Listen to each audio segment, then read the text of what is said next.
the man who was responsible, in part, for the victory yesterday of Annie Mac, indeed he puts her through her paces most mornings on the gallops, is Chris Hughes, who joins us on the line now. Chris, good morning. Morning, Nick. How you doing? You all right? Very well, thank you. I was lucky enough to speak to you yesterday, and I don't think I've ever seen you quite so overcome by the result of a horse race. As someone who's quite closely involved with this mare, just explain what that meant to you. Oh, mate, it's brilliant.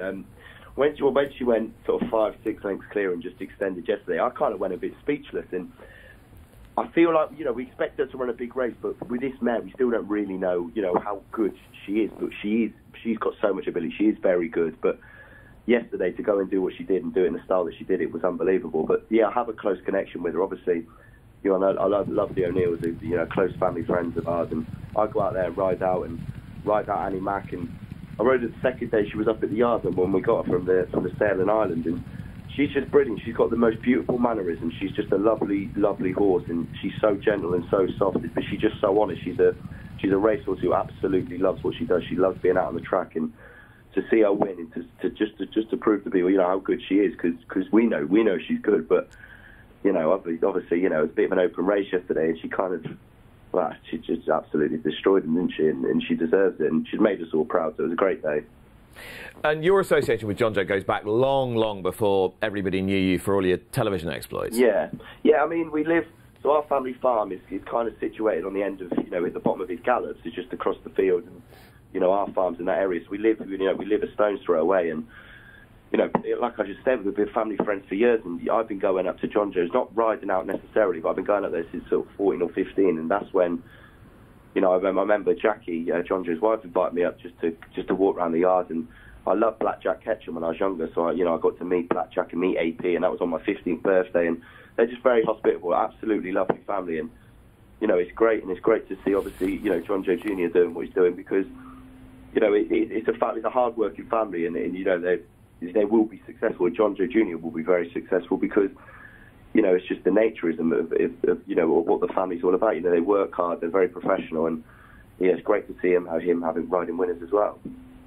I mean, obviously your stint on Love Island and what's happened since has given you this huge profile, and racing, understandably, is making plenty of that. But do you think this would have been a career for you? Do you think a career in this sport would have been what you'd have been doing had you not done that? Well, growing up, when I was been going to the Charlotte Festival since like a sort of 11, 12-year-old. I was having the days off school and I go with my dad, or I go with Sam Twister Davis and his family. And I used to go to the races with Nigel Twister Davis, when me and Sam were younger. So I grew up with a lot of jockeys which have come through who are professionals now. In my school days, I always wanted to be a jockey, and then I realised, I went and started playing football more so when I was sort of 15, 16, 17, and I kind of left the horses behind me at that age. But growing up, it was something that, I absolutely loved doing. I did all my pony club. I did, I rode up point-to-point horses. My horses were kept at a point-to-point yard in Naunton, where Earth Summit was looked after in its retirement, and I used to ride Earth Summit out every now and then when I was younger, and it just gave me a great buzz. It's such a... The Cotswolds, where I live, is such a lovely part of the world. It's such a racing community, and you're either fully involved in it or you're not at all. I mean, it's kind of like one way or the other, and it's just great that I am part of it. And I love the game. It's such an amazing sport, and we're so blessed to have it so close to us, and with so many associated trainers around this area. And given the slightly sort of crazy world, I guess, that you've inhabited more recently, does it help kind of keep things real for you a little bit? Yeah, definitely. I mean, this is something I've known all my life. So, I started riding when I was about 7 years old, and for me to kind of revisit and do things, for me, which is like completely natural, it's a blessing in disguise, because they're the things which, I've always been grounded. I never will not be, but you keep your feet on your ground. It's just something. It's a great passion of mine. So for me to do that and continue doing that is great fun, and obviously to have an interest with Annie Mac, and to have such a close connection with her and cheer her on every week is fantastic as well. So no, I'm absolutely loving it. It's great fun. And you enjoyed the TV work at Cheltenham as well? Yeah, no, TV, it went really well. You know how old-fashioned some sort of, people can be in racing, how Twitter is. I think the response we got after I did the social stable went really well, and just obviously you have to kind of win a few people over. So not everybody, viewers especially, because it's a larger demographic, especially at the Charlotte Festival. Not many people really know kind of, your racing, sort of prowess, I guess, really, in terms of, you know, what you've been involved in and what you know about it. So, you know, you have to win a few people over, but the response was unbelievable. Absolutely loved it. Great day, and I'll be there for Aintree as well with ITV. So, yeah, it's been amazing, mate, and I'm just enjoying every minute of it. It's all right. You've only got 10 million of them to win over on Grand National Day. You'll be absolutely fine. Yeah, I mean, I've got 2 days before to go at it, so fingers crossed Thursday and Friday I can win them over. Thank you for chatting to us this morning, Chris. Much appreciated.